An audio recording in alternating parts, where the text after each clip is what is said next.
जय श्री कृष्ण। आज जानकारी लेकर आए हैं ऊर्जा के ऊपर। ऊर्जा क्या है, आप प्रेत योनि में जब कब जाते हैं, मरने के बाद क्या क्या दिक्कतें हैं और आपको जीवन में समझना क्या है। ये बहुत महत्वपूर्ण है कि जीवन मिला है तो इसमें समझना क्या है, कैसे भगवान को पाना है, क्या गड़बड़ चल रही है, इस बात को समझो। देखिए, आपने कई बार जो 3D एनिमेशन वाली, 3D कहते हैं, जो भी एनिमेशन वाली पिक्चरें आती हैं आपने देखी होंगी, जिनमें बहुत सारी चीजें बताई जाती हैं, बहुत अजीबोगरीब तरीके की शक्तियां बताई जाती हैं, बहुत अजीबोगरीब तरीके की ऊर्जाएं बताई जाती हैं और बताया जाता है कि पेड़ पौधों में भी ऊर्जा होती है, सारी चीजें। तो ये सारी चीजें वास्तविक होती हैं। बिल्कुल सत्य है कि विभिन्न प्रकार की ऊर्जा पेड़ पौधों में होती है, विभिन्न प्रकार की ऊर्जा शरीर में होती है और चारों तरफ होती है। अगर आपको उस अवस्था में ला दिया जाए कि आपकी आंखें सिर्फ ऊर्जा देखे, तो विश्वास मानिए कि आप चारों तरफ कुछ देख ही नहीं पाएंगे सिवाय रंगों के। चारों तरफ ऊर्जा ही ऊर्जा। पेड़ पौधों में, आपके चारों तरफ वायु में इतनी ऊर्जा दिखाई देगी, इतने विभिन्न विभिन्न रंग दिखाई देंगे कि दिन में तो आप कुछ देख ही नहीं पाओगे। भगवान सूर्य के प्रकाश में इतने सारे रंग दिखेंगे आपको कि आप देख ही नहीं पाओगे। इतनी सारी ऊर्जा चारों ओर फैली होती है। तो ऊर्जा है क्या? भगवान ने सृष्टि में जीवात्माओं को जन्म दिया है और सृष्टि को अपने आप चलने के लिए छोड़ दिया है कि अब सृष्टि अपने आप चलेगी। इसमें सात्विक जो गुण वाली आत्माएं होती हैं, जितने भी सत्व गुण वाले लोग होते हैं, जो भगवान की भक्ति करते हैं, किसी भी देवी देवता को पूजते हैं, कि भाई सात्विक देवी देवता को जो पूजते हैं, मानते हैं, इन लोगों की जो ऊर्जा होती है वो अपना स्वरूप बदलती है। जैसे कोई व्यक्ति है और वो दुर्गा जी को पूजता है, उसका स्वरूप बदलना शुरू हो जाता है उसकी जीवात्मा का उसी समय। शरीर तो छूटेगा, उसके बाद समझ में आएगा कि बूढ़ा होकर मर गया, पर जीवात्मा की ऊर्जा उसी समय बदलना शुरू हो जाती है जब आप भक्ति शुरुआत करते हो। जब आप श्री कृष्ण की भक्ति शुरू करते हो, शिव जी की भक्ति शुरू करते हो, तो आपकी जीवात्मा जो होती है, आपकी जो ऊर्जा होती है, उसका स्वरूप शिव जी के स्वरूप जैसा होना उसी समय शुरू हो जाता है, ऊर्जा बदलना शुरू हो जाती है। पूरे संसार में जितने भी जीवात्मा जन्म लेती हैं, सभी का स्वरूप बदलना शुरू हो जाता है। और जब आप शरीर त्यागते हो, उसके बाद आपकी ऊर्जा उस ऊर्जा की तरफ बढ़ती है जिनकी आपने भक्ति की है। जिन्होंने शिव जी की भक्ति की है, उनकी जीवात्मा ये शरीर छोड़ने के बाद शिव जी के लोक की तरफ बढ़ती है। जिन्होंने अन्य देवताओं की या देवियों की भक्ति की है, उनकी ऊर्जा उनके लोकों की तरफ बढ़ती है।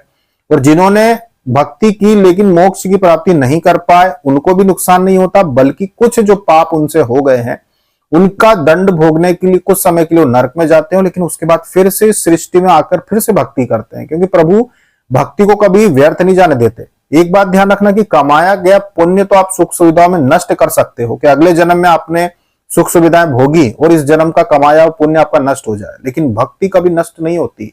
सुना भी होगा आपने, अगर आपने अपने जीवन में प्रभु की पूजा आरती भक्ति की है, व्रत उपवास करें और मोक्ष नहीं मिल पाया, आप ये निश्चित समझ लो कि अगले जन्म में भी आप भक्त ही पैदा होंगे, हिंदू परिवार में ही पैदा होंगे, सनातन धर्म में ही पैदा होंगे, आपका जन्म होगा और आपकी भक्ति फिर आगे कंटिन्यू होगी। तो भगवान आपका साथ नहीं छोड़ने वाले।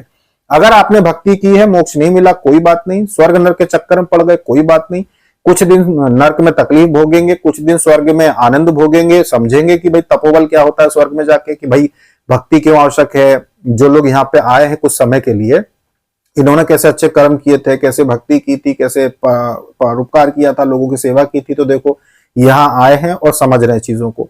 स्वर्ग के बाद वापस आप सृष्टि में आ जाएंगे। तो भगवान की जो भक्ति करता है, भक्ति कभी व्यर्थ नहीं जाती। दोबारा आपको जब जीवन मिलेगा तो फिर से आपकी अधूरी भक्ति की शुरुआत आगे हो जाएगी। तो एक दिन ऐसा जरूर आएगा, एक जन्म ऐसा जरूर आएगा कि आपको प्रभु की प्राप्ति हो जाएगी, आपको मोक्ष की प्राप्ति हो जाएगी कलयुग के समाप्त होने के पहले ही। तो सारी ऊर्जाएं जितनी भी है ना, वो अपने अपने इष्ट की तरफ बढ़ती हैं। जो सनातन धर्म को मानते हैं, जो देवी देवताओं को मानते हैं, उनकी बात हो रही है। जो देवी देवताओं को नहीं मानते, जो नास्तिक हैं, जो किसी देवी देवता को नहीं मानते, इनकी जीवात्मा यहीं पड़ी रह जाती है। ये जन्म लेते हैं, मरते हैं और दोबारा फिर जन्म लेते हैं और फिर कहीं भी जन्म ले सकते हैं। ये सनातन धर्म या हिंदू परिवार से इनका कोई संबंध नहीं होता, क्योंकि भक्ति नहीं होती। तो ये अपने कर्मों के हिसाब से बीमारी, रोग, दोष, शोक, वैसा ही जीवन बार बार जीते जाते हैं और तकलीफें भी भोगते जाते हैं, क्योंकि संसार में युद्ध भी होते हैं, हत्याएं भी होती हैं, बीमारियां भी होती हैं, तकलीफें भी होती हैं। तो वो इन चीजों में पड़े रहते हैं हमेशा। अब बात करते हैं जो अन्य चीजों को पूजते हैं, जैसे कि जो सनातन धर्म के अन्य धर्मों का पालन करते हैं, या जो भूत प्रेतों का पूजन करते हैं, तंत्र क्रियाएं करते हैं, तांत्रिक बन जाते हैं, इनका क्या होता है।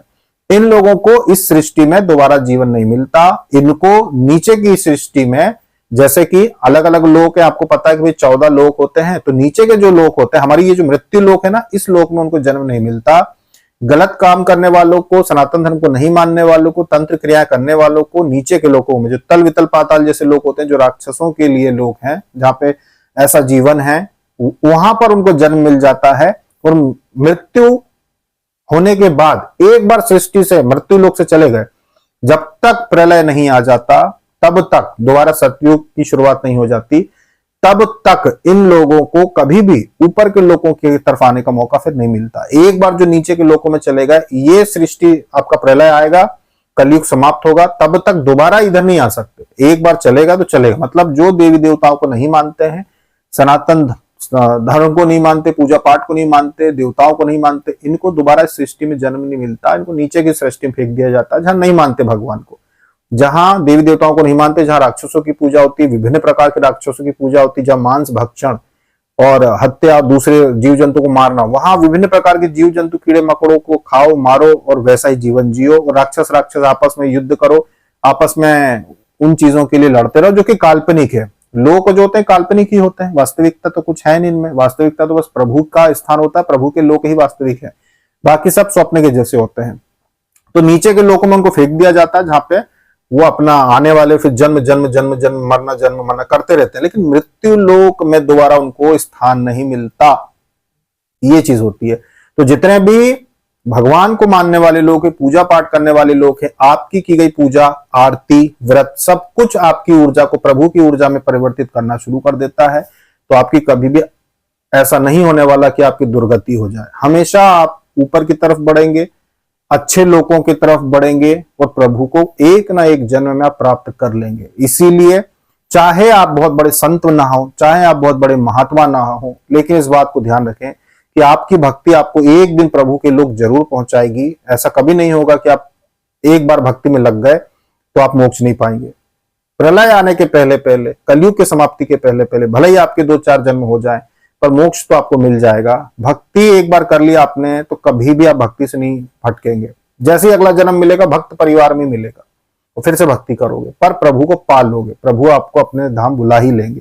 इसीलिए अपनी पूजा पाठ, दैनिक पूजा पाठ जो भी आप करते हैं, भले थोड़ी सी करते हैं, उस पर विश्वास रखें और समझें कि ये ऊर्जा का सिस्टम कैसे चलता है। अच्छी ऊर्जा बनेंगे, पूजा पाठ करेंगे, प्रभु को आपकी ऊर्जा जो है वो उनसे मिल जाएगी। भाई शिव जी के शिव तत्व इनके अंदर जागृत हो रहा है, तो शिव जी के लोक में जाना ही जाना है। इस बात को मानकर चलें और खूब अपने घर में भजन कीर्तन, पूजा पाठ, व्रत, उपवास करके आनंद के साथ जीवन बिताएं। अभी तक के लिए इतना ही। जय श्री कृष्णा।